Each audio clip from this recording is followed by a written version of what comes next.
Hey gang, it's JC, and this is your Daily Dose for Monday, September 27th, 2010, a cooperative venture with Mind Active in beautiful downtown Brentwood. Before we go any further, we got to say thanks to everybody at Teamworks and 7-Eleven. See that right there? That says Slurpees. Hey, we gave away a lot of stuff on the air on the old radio show, and finally people have said, you know what, how would you feel about giving away stuff on your little internet thing there on the Daily Dose? And I said, fine. And so the people at 7-Eleven have said, well, you know, we have a new little project going, and would you be interested in giving some of these away? And I said, some of what? They sent me a big box, and it got here on Friday, and it's bigger than my head. Because when you are thirsty, or when you're suffering from dehydration, if you're going to do a giant, big canister filled with fluid, then put a handle on it, something the size of a garbage can, and go for it. And so that's what they've done. I got to back away because this thing is actually so big. Look at the size of this thing. How many ounces? This is 52 fluid ounces. These are from 7-Eleven, and they got like a whole special thing that you can do there, and I'll tell you about it here in a couple of days. You're going to have a chance to win one of these babies. But look at this. I got to like back away from the camera because the thing's so big. Look at that thing. So if you're gonna drink something, drink something. 52 ounces from 7-Eleven. Go check that out. All right, you can get us on your mobile phone right now. Archives top of the page. Eye Candy Archives right below. Day's weather forecast and iTunes on audio. Let's get going here as we roll on with our 15-month paid vacation. Like that hat. Okay, what do we got? Baseball. All right, a lot of people mad at Tony La Russa right now for reasons that I don't have time to go into. I've been pitching for the last 3 years in a men's senior baseball league. We have a pretty good team, by the way. I think we're like 12-6 this year. Playoffs start next week. Final game of the season Saturday night, and JC gets the start. So get out there. I strike out the side in the first inning, and it's better than that because I had 4 strikeouts in the first inning because we had a drop third strike. Guy goes to first. I strike out the second guy. Struck out 4 guys in the first inning. Strike out 2 guys in the second inning. Strike out another guy in the third inning. I got 7 strikeouts in 3 innings. And you know what Tony always says? Just when you think you have your hands around this game, just when you think you have it figured out, just when you think as a writer or a broadcaster or a manager or a player or anybody, just when you think you've got this game by the short hairs, it'll come back and it'll kick your ass. Because even though I had 7 strikeouts after 3 innings, at the end of the third inning, I was losing 12-0. The rain started, the wind started blowing, the mud and the ball was wet, and I lost my radar, and 12-0 with 7 strikeouts. It's quite a game, isn't it? All right, your St. Louis Rams. I got to tell you, that was fun. And what did I tell you now? This season is not about the one-loss record. It's about, is the team improving, okay? And the team is improving, and that's what counts. We had about 30 or 40 people over to the house here on Saturday afternoon for the baby's first birthday, and my house is now completely covered in, I guess you would say, the space is taken up by bright-colored plastic baby shit.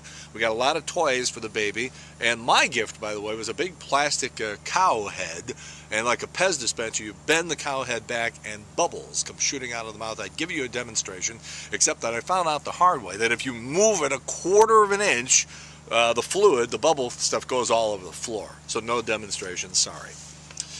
Remember last week, I think it was, when I told you I like the new Burger King commercials, and I'm a big fan of the Junior Whopper. I get one like once every, I get like 4 a year. It's like these guys stuck in the mine down in Chile.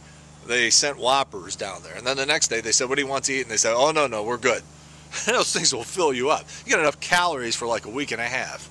They're like, we can hold off till November when you come down here and get us. Remember when I told you I liked Burger King for breakfast, and I said how much I liked the commercial? All right, I'm sick of it now. You can stop. If you're a fan of the Comedy Central Celebrity Roasts, or if you watch Last Comic Standing on NBC, you know comedian Greg Giraldo. Funny guy. Critical condition this morning, accidental overdose over the weekend. Saturday Night Live. Fabulous. People just laughing. It was like 90 minutes of continuous laughter from the audience. Great show, good cameos. Katy Perry. You know, I'm not a fan of Katy Perry. But you gotta love a woman who probably knows that about 70% of her popularity right now is because of her giant cans. And so she put on that little Elmo shirt with the split down the middle and the big cleavage, and she's a good sport about her boobs, and so I like her for that. Conan goes back on the air in, 5 weeks, 6 weeks? November 8th on TBS. No Max Weinberg. They're going to use Jimmy Vivino as the band leader. We've been keeping our eye on the television ratings, the new fall shows and the season premieres. Thursday, Good Night for the Mentalist, #1, 15 million people. CSI, Grey's Anatomy, good, down from last year, but still good. Shit My Dad Says appears to be a hit with William Shatner. They should just call the show Shat My Dad Says and see what happens. 12.5 million viewers, big show. Fox's Fringe tanked, 5.8 million, that'll get it canceled. Blue Bloods, the new Tom Selleck thing on Friday night, 12.8 million, that's good.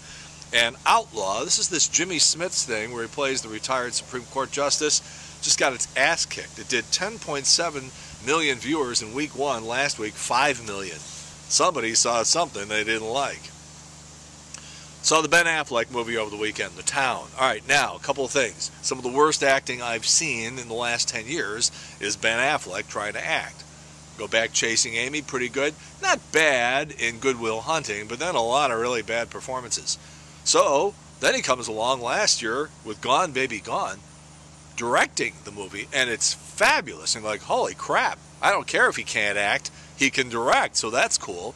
So we see The Town, and guess what? He can direct, and apparently he has remembered how to act, because he's quite good in the movie. Good story, Jeremy Renner from The Hurt Locker is in this movie, and he's just fabulous in this. I sort of was led to believe that this movie might be Oscar material, and even though I'm giving it 4 out of 5 corks, I'm not really sure about that. If there's going to be an award handed out in this movie, it's going to be for Jeremy Renner, because he's awfully, awfully good. The Town, Ben Affleck, absolutely worth your time. 4 out of 5 corks.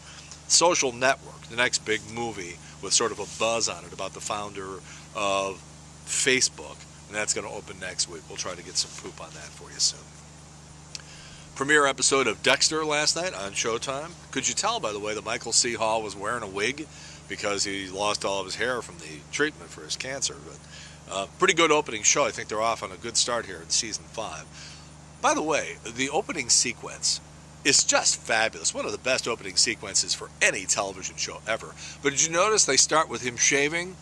And then right after that, he's got like 2-day-old razor stubble. A little continuity problem, but I'm cool with that. The Ken Burns 2-part baseball special on Channel 9 tomorrow night and Wednesday night. I bring that up because I think it's going to be a good show, and also because it leads us to a discussion of prostitution. That's because his last big project was that Civil War series, and I think he was in an interview last week somewhere, and he started talking about, I don't know if this stuff made it into the show, I can't remember, but during the Civil War, Ken Burns says, according to his research, there were hundreds of brothels in the North and the South, 450 just in Washington, D.C. alone. What a surprise. A lot of guys in their journals referring to horizontal refreshments. I like that. I might have to steal that. After Memphis fell to Union forces in 1862, it became known as the gonorrhea of the West. Nashville became the first place in American history ever to legalize prostitution. In Nashville, a hooker could get a license for $5. And Union soldiers had an STD rate of about 82 for every 1,000 men, which was low considering how many guys were going to prostitutes. This is one of these bizarre pieces of celebrity trivia. Mindy Cohn, anybody remember her from The Facts of Life? She played Natalie. It turns out she's godmother to 2 of Brad Pitt and Angelina Jolie's kids. What? She's good friends with Brad and Angelina. Oh, with Angelina's brother, James Haven. We don't know which of the kids she's the godmother to, but Brad and Angelina gave her a diamond ring. Apparently they like the job she's doing. I don't drink coffee. Matter of fact, when we were doing the old show, me, Laurie Mack, Carl the intern, and John Hewlett, none of us drinks coffee. And that might be the only morning show in broadcast history where nobody on the show drank. We were high on life. So I say this, and I hope I'm not mispronouncing anything, or this, I hope it makes sense. These are 5 tips for saving money at Starbucks, and this was put together by the employees of Starbucks to try to help you out. Number 1, take advantage of their refill policies. Hey, you want a refill policy? Here you got. Take advantage of their refill policies. If you keep your Starbucks cup, you can get a coffee refill anytime for 50 cents. And if you bring in a reusable cup, you get 10 cents off. Number 2, get a Starbucks card. You end up with plenty of free drinks and refills. Number 3, make a poor man's latte. Instead of ordering a latte, you order an espresso over ice in a large cup. Then you go over to their condiments station and you fill the rest of the cup with their free milk. Number 4, don't order bananas or bagels. They're more expensive than the ones you get in the store, and the bagels aren't any good anyhow. And number 5, make your own iced drink. For better value, you order a hot drink, then order a cup with ice, pour it in your drink, you save money. How about that? I wish the hell I knew what I was talking about. I don't drink coffee. Know nothing about it. All right, Bill O'Reilly on The Daily Show with Jon Stewart tonight. John's going to do the O'Reilly factor down the line. That was a package deal. JC's Video Village, brand new stuff, because today is Monday. We're going back to 1993, and over the weekend, 60 Minutes did its 43rd season premiere. Andy Rooney on that show. He was 74 when I went to New York and interviewed him in 1993. He's like 107 now. But anyhow, our interview with Andy Rooney, one-on-one, right there on that homemade desk where he does his segments from. So back to 1993 when Rooney was 74. JC's Wayback Machine, also 1993, and reporters, and there must have been 20 of them, showed up at one Memorial Drive for a news conference. What are we here for? I don't know. And then I walked out. Yes, it was my announcement that I was going to KMOX Radio, and I made it on Pertz Bourne's People on KSDK Channel 5, so you can watch that. Those reporters had no idea why we're there. You know, I only did 53 shows there, but that's all right, because those people showed up, and we kept it a secret, and that was cool. All right, JC's Old School Photo, Milwaukee, 1980. Go look at it. JC's Eye Candy, Lindsay Lohan went over the wall again over the weekend, and apparently she was at a party with Paris Hilton 3 years ago, was doing heroin and making out with Paris Hilton. We have the pictures. They look real to me. JC's Eye Candy, right below what you're looking at right now. All right, we'll be back tomorrow. Tell everybody everywhere you know. We are here at jc'ontheline.com with the Daily Dose. That's it for Monday, September 27th, 2010.